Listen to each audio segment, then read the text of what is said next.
Kesian dengan kondisi sang adik yang ini harus jalani perawatan di Rumah Sakit Akagani karena sudah menjadi korban penganiayaan. Herlina, Ayu dari Firdaus bikin pengaduan di Polresta Palembang. Jero pengaduannya ini, Herlina gawa bukti foto kondisi adiknya yang masih tidak sadar ke diri.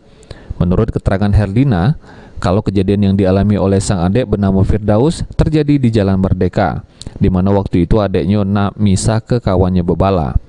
Namun oleh sikok kawannya inisial AB, korban malah kena kapak, sehingga mengalami kondisi yang cukup parah, terutama di bagian kepala. Beruntung pada waktu kejadian korban langsung ditolong oleh warga dengan digawa ke Rumah Sakit Akagani. Kandung adik bungsu. Adik bungsu itu masalahnya apa? Bisa uang ribut, bisa uang bebala. Tangguhnya apa jangan? Yang Tangguh sih uang kawan lah. Oh, bisa kawan ya. Apa yang lupa? Kepalanya bagian belakang dibacok. Dibacok pakai parang ya. Sekarang cuman kondisinya? Lagi dioperasi. Tidak sadar diri katanya? Tidak sadar diri. Operasi di Akagani. Dengan adanya pengaduan ini, ini polisi yang bakal menyelidiki keberadaan pelaku yang sudah melakukan penganiayaan terhadap korban. Abidin Riwanto, PAL TV.